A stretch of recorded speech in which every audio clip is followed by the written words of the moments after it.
अस्सलाम वालेकुम, doctor Arshad Mahmood hair. आज की इस वीडियो के अंदर हम देखेंगे कि हमने आईटीपी यानी इम्यून मीडिएटेड थ्रोम्बोसाइटोपेनिक पर्पुरा के केस को हमने आगे के लेके कैसे जाना है, इसके शॉर्ट और लॉन्ग केस में डिफरेंशियल्स क्या होते हैं और इसकी स्कीम ऑफ एग्जामिनेशन क्या होनी चाहिए।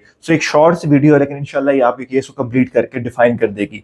अगर आप पीडियाट्रिशियन हैं, पीडियाट्रिक रेजिडेंट हैं या पीडियाट्रिक एग्जामिनेशन में इंटरेस्टेड हैं तो हमारा YouTube channel doctor Arshad Mahmood child specialist आपके लिए काफ़ी हेल्पफुल साबित हो सकता है। हमारे चैनल पर मौजूद दीगर वीडियोस जो प्लेलिस्ट की शक्ल में मौजूद हैं, जिसमें आप अपने इंटरेस्ट का मटेरियल लाइक टॉक्स का material, radiology, short cases, long cases, spot diagnosis, case series, जो आपका इंटरेस्ट है आप वो देख सकते हैं और इंशाल्लाह वो आपके लिए हेल्पफुल होगा। हम टॉपिक की तरफ आते हैं जो कि है आईटीपी यानी इम्यून मीडिएटेड थ्रोम्बोसाइटोपेनिया कि पेशेंट कैसे प्रेजेंट करते हैं और शॉर्ट केस में ऐसे पेशेंट को कैसे लेके जाना है हमने। डेफिनेटली जब आईटीपी का पेशेंट एग्जाम के अंदर आपका आता है तो पेशेंट हेल्दी लुकिंग पेशेंट होता है, वो सिक लुकिंग पेशेंट नहीं होता। यानी बच्चा आपका वेल थ्राइव होगा, हेल्थी लुकिंग पेशेंट होगा और वो नॉर्मल दिखने में दूर से आपको बिल्कुल नॉर्मल बच्चा लगेगा। जब आप उसको एग्जामिन करने जाओगे तो आपको स्किन के ऊपर उसके पिटिकिया मिल सकते हैं, ब्रूजेस मिल सकते हैं, पर्परा एक्यूमोसिस मिल सकती है। तो डेफिनेटली फिर आपने उसके अकॉर्डिंगली उसकी स्कीम को चलाना है। तो जब पेशेंट को आप देखोगे तो फर्स्ट स्टेप जो होता है आपका इंस्पेक्शन होता है। तो इंस्पेक्शन के लिए आप थोड़ा सा उसकी जो है वो जो उसकी शर्ट पहनी है उसको आप रोल ओवर कर दो, ठीक है। और उसके जो है वो जब कवर हो गए, मोस्ट ऑफ केसेस के अंदर, क्योंकि ऐसे केसेस के अंदर आपको वहां से कोई ना कोई पर्टिकुलर ब्रूज मिल जाते हैं। जब आप उसकी शर्ट को ऊपर करोगे और टाउन को कपड़ा ऊपर करोगे तो आपको वहीं पे पर्टिकुलर ब्रूज मिल जाएंगे। तो डेफिनेटली वहां से आपका स्पॉट डायग्नोसिस बन जाएगा कि ये कोई ऐसा केस है जिसके अंदर ब्लीडिंग के इश्यूज हैं। अब डेफिनेटली जब इस स्किन के अंदर कोई ब्लीड होती है, क्योंकि आपको पता है ब्लीड दो तरह की हो सकती है, या तो ब्लीड प्लेटलेट्स की वजह से हो सकती है या फिर ब्लीड जो है वो कोगुलेशन डिफेक्ट की वजह से हो सकती है। इंपॉर्टेंट डिफरेंशिएशन पॉइंट जो हमारा प्लेटलेट ब्लीड का और कोगुलेशन डिफेक्ट की ब्लीड का है वो यही है कि प्लेटलेट ब्लीड जो है वो स्किन और म्यूकस मेम्ब्रेन को इफेक्ट करती है, जबकि कोगुलेशन ब्लीड जो होती है वो डीप ब्लीड होती है। उसके अंदर मसल जॉइंट्स के अंदर ब्लीड, इंट्राक्रैनियल ब्लीड और इस तरह के सिम्टम्स आते हैं। अगर एक पेशेंट है जो वेल लुकिंग है और उसके स्किन के ऊपर आपको पिटिकी पर्परा एक्यूमोसिस मिल रहे हैं तो डेफिनेटली मोस्ट लाइकली वो कोई ऐसी डिसऑर्डर का शिकार है जिसमें प्लेटलेट उसके इफेक्ट है। That can be thrombocytopenia, that can be thrombasthenia. अब एग्जामिनेशन में इंपॉर्टेंट पॉइंट्स क्या हैं? सबसे पहला पॉइंट तो ये है कि आपने रैश को डिस्क्राइब करना है कि जो पेशेंट का जो रैश है क्या वो पर्टिकियल है, क्या वो परप्यूरिक रैश है, क्या वो एक्यूमोटिक रैश है। तो डेफिनेटली उसके लिए मेजरमेंट होती है। आप हर लियन को नहीं मेजर करोगे, आप जो मैक्सिमम लियन को बड़ा साइज का लियन है उसको मेजर कर लो और बाकी बता दो आपको कि क्या वो पिन हेड साइज के हैं, पिन हेड साइज से बड़े हैं या फिर कोई मोर देन 10 सेंटीमीटर के हैं। तो उस तरह आप इसको डिफाइन कर सकते हो कि आपके बच्चे के अंदर किस किस एरिया में लियन पड़े हैं, वो पिटिकियां पर्परा एक्यूमोसिस हैं और लार्जेस्ट लीजन कौन सा है। तो अपने पूरी बॉडी पे जितने उसके एक्सपोज या विजिबल एरियाज हैं उन पे देख के एक तो डिस्ट्रीब्यूशन ऑफ रैश बतानी है। दूसरा आपने रैश को डिफाइन करना है कि रैश पेल्पेबल है कि नॉन पेल्पेबल है। डेफिनेटली जो भी रैश आपका परप्यूरिक रैश होगा, यानी जो रैश ब्लीडिंग स्किन की वजह से होगा, वो जो है रैश वो रैश नॉन ब्लेंचेबल होगा। जबकि जो हमारे रैश होते हैं लाइक जो वायरल इलनेस के रैश होते हैं वो ब्लेंचेबल होते हैं। जैसे मीजल का रैश है, जब उसको प्रेशर देंगे तो वो वहां से ब्लेंच हो जाता है और फिर दोबारा वो रैश पीयर होता है, जबकि जो पर्टिकुलर रैश होता है ये नॉन ब्लेंचेबल होता है। दूसरा इंपॉर्टेंट चीज होती है कि आपने डिफरेंशिएट करना है कि जो पेशेंट को पर्टिकिया या पर्परा है क्या वो थ्रोम्बोसाइटोपेनिया की वजह से है या फिर कोई वस्कुलर पर्परा है। यानी बाज औकात कंडीशन जैसे वस्कुलाइटिस होती है उसके अंदर भी इस तरह के आपको लीजन मिल सकते हैं। उसके लिए आपने उसके ऊपर हाथ फेरना है। अगर तो वो आपको पेल्पेट हो रहा है तो ये पेल्पेबल है, अगर पेल्पेट नहीं हो रहा तो नहीं पेल्पेट हो रहा तो ये नॉन पेल्पेबल है। जो पेल्पेबल पर्परा है, ठीक है, वो टिपिकल है फॉर द वस्कुलेटिक पर्परा, जो इसमें अंदर हमारा हिंडॉक्सोलियन पर्परा आ रहा है। डेफिनेटली उसके और भी फीचर्स होते हैं कि ये जो एचएसबी का पर्परा होता है वो जो हमारे जो प्रेशर एरियाज है वहां पे होता है, जैसा कि बटक है जहाँ पे हम बैठते हैं, या फिर किसी ने अगर सॉक्स पहनी हुई है तो जो सॉक्स के टाइट एरियाज होते हैं वहां पे हो सकता है। अगर तो आपने सबसे पहले रैश को डिफाइन किया कि उसकी डिस्ट्रीब्यूशन को डिफाइन किया, आपने बताया कि आपका रैश ब्लेंचेबल है या नॉन ब्लेंचेबल है। डेफिनेटली इस पर्टिकुलर रैश जो थ्रोम्बोसाइटोपेनिया पीने की वजह से होगा उसके अंदर रैश जो है वो नॉन ब्लेंचेबल होगा। आपने डिफाइन किया कि रैश पेल्पेबल है या नॉन पेल्पेबल है, तो डेफिनेटली थ्रोम्बोसाइटोपेनिया का जो रैश होता है वो नॉन पेल्पेबल होता है। पेल्पेबल रैश हमेशा वस्कुलेटिक रैश के अंदर होता है, इसके अंदर एचएसपी शामिल है। इसके बाद नेक्स्ट स्टेप आपने देखना है पेशेंट की कि पेशेंट के अंदर कहीं कोई पेलर तो नहीं है। पेलर की इंपॉर्टेंस क्या है? दो तीन चीजें इंपॉर्टेंट है। अगर पेशेंट को सिंपल आईटीपी है उसके अंदर बच्चा पेल हो सकता है। रीजन क्या हो सकती है? कहीं से अगर पेशेंट को सीवियर ब्लीडिंग हुई है, लाइक उसकी नेजल ब्लीड हुई है, म्यूकोजल ब्लीड हुई है, तो उस वक्त में बच्चे को पेलर हो सकता है। अगर पेशेंट को आईटीपी हुआ है और उसके अंदर ईवान सिंड्रोम हुआ है, जिसके अंदर आईटीपी के साथ हीमोलिटिक एनीमिया होता है, तो उस सूरत में भी बच्चे को पेलर हो सकता है। आपने पेलर इसलिए भी देखना है कि जो बच्चे के पेटिकुलर ब्रूजेस होते हैं वो किसी मेलिग्नेंसी की वजह से भी हो सकते हैं, तो डेफिनेटली उस सूरत में भी पेलर हो सकता है, क्योंकि उसका बोन मैरो सप्रेस होता है। पिलर देखने के बाद आपने इंपॉर्टेंटली ये देखना है कि पेशेंट की जो ब्लीडिंग है सिर्फ स्किन तक है या कोई और उसका ब्लीडिंग एरिया इन्वॉल्व नहीं है, तो इसलिए आपने देखना है बच्चे के मुंह को, उसकी ओरल कैविटी खासकर देखनी है कि उसकी कहीं कोई गम ब्लीड तो नहीं आ रही, उसका नाक देख लेना है कहीं पर नेजल ब्लीड तो नहीं हो रहा, उसके जॉइंट चेक कर लेने कहीं कोई जॉइंट ब्लीड तो नहीं है, उसके मसल देखने हैं कहीं कोई मसल में हिमाटोमा तो नहीं है। तो डेफिनेटली आपको तो नहीं पता कि पेशेंट केस क्या है, जैसे वॉन विली ब्रेन डिजीज है तो उसके अंदर स्किन ब्लीड भी आता है और डी ब्लीड भी आता है। तो इस तरह आपने एक तो ब्लीडिंग को एक्सटेंड देखा, उसके बाद आपने बाकी साइड ऑफ ब्लीडिंग देखी, जॉइंट देखे, मसल देखे, मिकोजा देखी, ठीक है, और उसके बाद आपने पेलर बच्चे का देख लिया।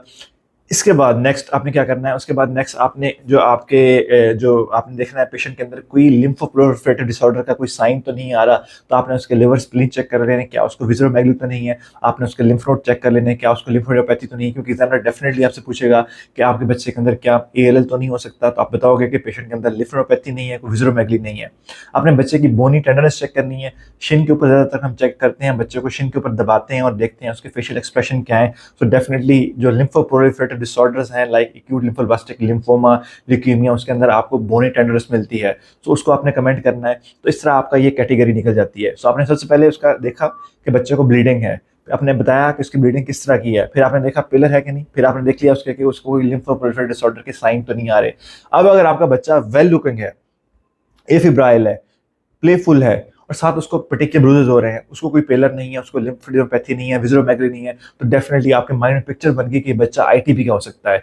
सो आपने नेक्स्ट स्टेप जानना है। नेक्स्ट स्टेप आपका क्या क्या है, तो आपने उसमें देखना है कि आईटीबी के जो सेकेंडरी आईटीबी हमारा होता है उसकी कोई एटियोलॉजी तो पेशेंट के अंदर नहीं नजर आ रही, तो आपने उसमें देख लेना है कि पेशेंट के अंदर कोई कनेक्टिव टिश्यू डिसऑर्डर का साइन तो नहीं आ रहा। आपने उसके अंदर एसएलई के फीचर्स देखने हैं, आपने देखना है बच्चे का मेलर रैश तो नहीं है, एलोपेशिया तो नहीं, और अल्सर तो नहीं, कोई ज्वाइंट की कोई डिफॉर्म अबनॉर्मेलिटी तो नजर नहीं आ रही, कोई टेंडरनेस, आर्थरालजिया, आर्थराइटिस तो नहीं है। तो इन चीज़ों को भी आपने यहीं पे देख लेना है, क्योंकि डेफिनेटली एग्जामिनर आपसे पूछेगा कि इसमें कोई सेकेंडरी आईटीबी का आगाज तो नहीं है। एक और इम्पॉर्टेंट पॉइंट है कि आपने बच्चे को देख लेना है, चला वगैरह चला के देख लेना है शुरू में ही। तो उसका इंपॉर्टेंस ये है कि बाद बच्चों के अंदर आईटीबी के अंदर भी इंट्राक्रैनियल ब्लीड हो सकता है। क्या पता आपका पेशेंट जो है वो क्रोनिक आईटीबी का पेशेंट हो, इसके अंदर डिजीज वैक्सिंग वेनिंग कर रही है और आप उसको दोबारा आया और प्रीवियस एपिसोड में उसको इंट्राक्रैनियल ब्लीड था, इसी वजह से उसको हेमीपेरेसिस यानी कि कोई स्ट्रोक का इवेंट हुआ था, तो हेमरेजिक स्ट्रोक हुआ था, तो डेफिनेटली उस सूरत में आप बच्चे को चला कर भी देख लो कि कोई उसका कोई फोकल डेफिसिट तो नहीं। तो इस तरह आप एक एट द एंड एक एम्बैरसिंग सिचुएशन से बच सकते हो। सो आपने उसको जो है उसका ग्रॉसली देख लेना है, उसको हाथ में ला दें दोनों हाथों से, या फिर आप उसको चला के देख लें तो आपको फोकल डेफिसिट नजर आ जाएगा। इसी तरह आपने बच्चे के कोई स्केलेटल डिफॉर्मिटीज पे कमेंट कर देख लेने हैं कि बच्चे को थंब की एब्नॉर्मलिटी तो नहीं है, ठीक है, ट्राइफ्लेजल थंब तो नहीं है, एब्सेंट थंब तो नहीं है, कोई रेडियस कोई बोनी रेडियस की एब्नॉर्मलिटी तो नहीं है, जैसा कि टार सिंड्रोम में होती है, इसको हम कहते हैं thrombocytopenia with absent radius syndrome. और दूसरी हमारी जो बोनी एब्नॉर्मलिटीज होती हैं वो सारी हमारी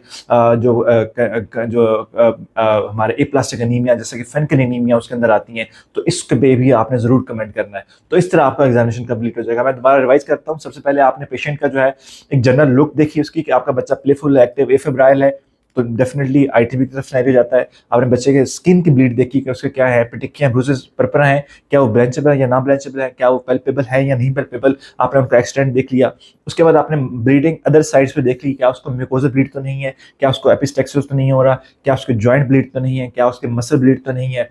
इसके बाद आपने देखना है कि पेशेंट के अंदर क्या मैलिग्नेंसी के साइंस तो नहीं आ रहे, क्या उस पेशेंट के अंदर आपको लिम्फ नोड तो नहीं मिल रहा है, विज़रोमेगली तो नहीं मिल रही, बोनी टेंडरनेस तो नहीं है, क्या उसको पेशेंट को पेलर तो नहीं है। इसके बाद नेक्स्ट स्टेप में आपने देख लिया कि पेशेंट के जो है कोई फोकल डेफिसिट तो नहीं है, आपने देख लिया पेशेंट के अंदर कोई स्केलेटल एब्नॉर्मलिटीज तो नहीं है जो कि कंजेंटल बोन मैरो डिप्रेशन के अंदर आती है, इसके अंदर टार है और फेनकनी एनीमिया है। इसके बाद आपने देख लिया पेशेंट के अंदर कि उसके अंदर कोई एसएलई यानी कनेक्टिव टिश्यू डिसऑर्डर के साइंस तो नहीं आ रहे, that can be a secondary cause of ITP like alopecia, oral ulcer, nasal ulcer, malar rash and joint involvement. तो इस तरह आपका एग्जामिनेशन कंप्लीट हो जाता है। जब एग्जामिनर आपसे पूछता है कि आपके पेशेंट को क्या इशू है, क्या मसला है, what's wrong with with the child, तो डेफिनेटली आपके जो टॉप आंसर होगा उसके अंदर आईटीपी ही होता है। अब आईटी से मुतालिक थोड़े से क्वेश्चंस हैं, वाइवा रिलेटेड क्वेश्चंस हैं, वो भी मैं आपके साथ डिस्कस करना चाहता हूँ। अब एग्जामिनर पूछता है कि डॉक्टर साहब थ्रोम्बोसाइटोपेनिक परपरा और वास्कुलर परपरा में क्या डिफरेंस है। तो पहले मैं बता चुका हूँ इस चीज़ को कि जो थ्रोम्बोसाइटोपेनिक परपरा होगा वो नॉन पेल्पेबल होगा, जबकि जो वास्कुलर परपरा होगा लाइक जो HSP की जैसे होता है वो पेल्पेबल होता है। फिर एग्जामिनर आपसे क्वेश्चन पूछ सकता है कि डॉक्टर साहब एक्यूट आईटीपी, क्रोनिक आईटीपी और परसिस्टेंट आईटीपी में क्या डिफरेंस है। सो एक्यूट आईटीपी, अगर आईटीपी की ड्यूरेशन लेस देन 3 मंथ्स है तो ये एक्यूट आईटीपी है।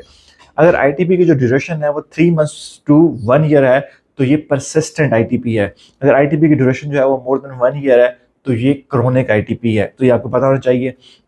एग्जामिनर आपसे पूछ सकता है कि डॉक्टर साहब प्राइमरी आईटीपी और सेकेंडरी आईटीपी में क्या डिफरेंस है। सो प्राइमरी आईटीपी जो होता है वो इडियोपैथिक होता है, उसके अंडरलाइंग काज नहीं होती, जबकि सेकेंडरी आईटीपी डिफरेंट कंडीशन की वजह से हो सकता है।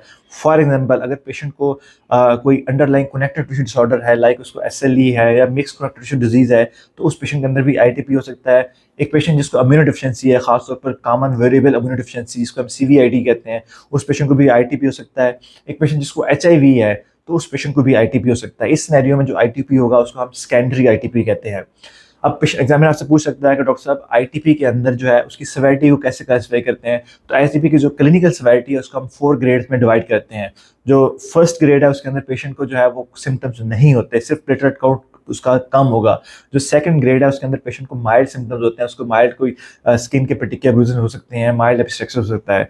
जो थर्ड ग्रेड है उसके अंदर सिम्टम्स सीवियर हो जाते हैं, पेशेंट की एपिस्टेक्सिस, मिनोरीजिया और इस तरह के सिम्टम्स आना शुरू हो जाते हैं। और जो फोर्थ ग्रेड है उसके अंदर पेशेंट के सीवियर सिम्टम्स होते हैं, उसके अंदर जो ब्लीडिंग वो सीवियर हो जाती है, इतनी ब्लीडिंग होती है कि पेशेंट का HP ड्रॉप करती है, उस हॉस्पिटलाइजेशन या एडमिशन या ब्लड ट्रांसफ्यूजन की जरूरत पड़ जाती है। आईटीपी में एग्जामिनर आपसे क्वेश्चन कर सकता है कि डॉक्टर साहब आईटीपी के अंदर आप टेस्ट कौन से कराएंगे, इसका डायग्नोस्टिक टेस्ट कौन सा है। सो आईटीपी के अंदर हम CBC करवाते हैं, उसमें हम देखते हैं कि पेशेंट की सेल लाइंस कैसी हैं। टिपिकल आईटीपी केस के अंदर आपका जो है सिंपल प्लेटलेट काउंट ड्रॉप होगा, बाकी दोनों सेल लाइंस ठीक होंगी। उसके बाद आप कराते हैं IPF, that is immature platelet function fraction test. So immature platelet को हम देखते हैं कि उसका कितना फ्रैक्शन है। जब भी किसी कंडीशन के अंदर जब प्लेटलेट टर्नओवर ज्यादा होता है, मिसाल के तौर पर ITP है, TTP है, DIC है। ITP stand for immune thrombocytopenic purpura, TTP stand for thrombotic thrombocytopenic purpura, DIC stand for disseminated intravascular coagulation. तो इन सारी कंडीशन के अंदर प्लेटलेट काउंट ड्रॉप होता है, टर्नओवर बढ़ता है, उसके नतीजे में IPF लेवल बढ़ जाता है। सो IPF is not specific for ITP but it is specific for increase platelet turnover. तो अगर आपका IPF ज्यादा है तो इसका मतलब ये है कि प्लेटलेट टर्नओवर ज्यादा हो रहा है, so can be A cause of ITP। अब एग्जामिनर का क्वेश्चन होता है कि डॉक्टर साहब इसका डायग्नोस्टिक टेस्ट क्या है। तो ITP का कोई डायग्नोस्टिक टेस्ट नहीं है, ये क्लिनिकल डायग्नोसिस है। डेफिनेटली इसमें CBC आपको हेल्प करती है, आपका क्लिनिकल एग्जामिनेशन आपको हेल्प करता है और IPF लेवल आपको हेल्प करता है, लेकिन कोई भी एक टेस्ट डायग्नोस्टिक नहीं है कि इस पेशेंट को ITP है, इस पेशेंट को ITP नहीं है। कोई टेस्ट ऐसा नहीं जो 100% चीज को कंफर्म कर सके। फिर एग्जामिनर क्वेश्चन करता है कि डॉक्टर साहब ITP के अंदर आप बोन मैरो कब कराओगे। सो ITP के अंदर बोन मैरो हम तब करवाएंगे जब पेशेंट के अंदर कुछ चीजें पाई जाएंगी। मिसाल के तौर पर अगर पेशेंट का CBC आपने करवाई और उसका थ्रोम्बोसाइटोपेनिया के साथ साथ उसको लीकोपेनिया है या विदाउट ब्लीडिंग उसकी HP ड्रॉप हो रही है, डेफिनेटली ये एटिपिकल ITP है, इसमें बोन मैरो करवाएंगे। अगर एक पेशेंट को ITP है उसके साथ उसको लिवर स्प्लीन उसके लार्ज है, उसको बोनी टेंडरनेस है, उसको लिम्फोडेनोपैथी है, तो उस सूरत में भी हम उसकी बोन मैरो करवाएंगे। फिर एग्जामिनर क्वेश्चन पूछता है कि ITP के अंदर जो सेकेंडरी काजेज हैं उसके लिए आप क्या टेस्ट कराओगे। तो डेफिनेटली उसके लिए हम उसका HIV सीरोलॉजी कराएंगे, उसका ANA लेवल कराएंगे, हम उसका जो है वो डायरेक्ट कूम टेस्ट करवा सकते हैं फॉर द इवान सिंड्रोम, और जो है हम उसका जो है इम्यूनोग्लोबुलिन लेवल करवा सकते हैं for common variable immunodeficiency. So ये कुछ टेस्ट हैं जो हमारे सेकेंडरी ITP के अंदर आ जाते हैं। ITP की मैनेजमेंट क्या है। सो ITP की management most of the cases में जब हमारे पास सिम्टम्स माइल्ड या मॉडरेट अंदर आते हैं तो उसकी हमें ट्रीटमेंट सिर्फ ऑब्जर्वेशनल होती है, कंजर्वेटिव होती है, उसमें पेरेंट की काउंसलिंग होती है। हम पेरेंट को बताते हैं कि इसके अपने ऑब्जर्व करते रहना है और उनको गाइड करते हैं कि उन्होंने कुछ जो मेडिकेशंस हैं लाइक एस्पिरिन है, वारफरिन है, इनसे अवॉइड करना है, कॉन्टैक्ट स्पोर्ट्स से अवॉइड करना है। इस तरह उन्होंने जो ब्रशिंग है वो बड़ा सॉफ्ट सा ब्रश यूज़ करना है, इंट्रामस्कुलर इंजेक्शन नहीं लगवाने, कोई ऐसी साइकिलिंग वगैरह करते हुए हेलमेट पहननी है। तो इस तरह की चीज़ें हम उनको एडवाइस करते हैं ताकि पेशेंट को उससे जो लो प्लेटलेट काउंट के साथ उसको कोई इंजरी ना हो, क्योंकि डेफिनेटली जब ट्रीटमेंट हम करेंगे तो उसमें हमारा एम प्लेटलेट बढ़ाना बड़ा मुश्किल होता है। तो एक सर्कल चल पड़ता है जिसमें पेशेंट फंस जाता है। सो नॉर्मली अगर माइल्ड या मॉडरेट सिम्टम्स आ रहे हैं तो उसमें हम ट्रीटमेंट की तरफ नहीं जाते। जब मॉडरेट सीवियर सिम्टम्स आते हैं तो उसमें ट्रीटमेंट किया जाता है। उसमें हमारे एक्यूट ट्रीटमेंट मोडेलिटीज डिफरेंट है, क्रोनिक की मोडेलिटीज डिफरेंट है। एक्यूट में मोस्टली हम जो है उसके अंदर हमारा IVIG है, जिसमें पेशेंट को हम 0.8 to 1 ग्राम पर केजी से IVIG देते हैं 1 to 2 डेज के लिए, या फिर हम उसको स्टीरॉइड दे सकते हैं। जब पेशेंट हमारा क्रोनिक ITP में चल जाता है तो उसके हमारे पास दो मोडेलिटीज हैं, एक हमारी स्प्लीनेक्टमी है और दूसरा हमारे पास जो है रिटुक्सीमैब है। स्प्लीनेक्टमी के लिए इंडिकेशंस दो तरह की हैं। एक इस तरह की है कि अगर आपका बच्चा जो है नॉन इमरजेंट कंडीशन के अंदर है, मिसाल के तौर पर उसको कोई इंट्राक्रेनियल ब्लीड नहीं है, तो उस वक्त में हम कहते हैं कि अगर आपके बच्चे की एज 4 साल से ऊपर है और जो उसकी नॉर्मल मोडेलिटीज है लाइक स्टीरॉइड IVIG से बच्चा रिस्पॉन्स नहीं कर रहा और उसका ITP को भी क्रोनिक यानी कि मोर देन 1 ईयर हो चुका है, तो उस वक्त में हम स्प्लीनेक्टमी की तरफ जा सकते हैं। उससे पहले डेफिनेटली आप उसकी वैक्सीनेशन कराओगे।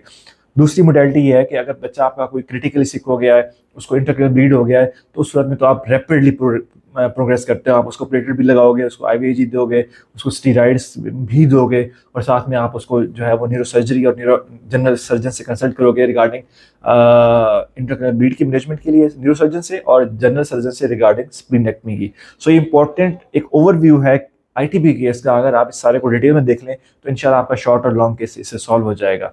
Thank you.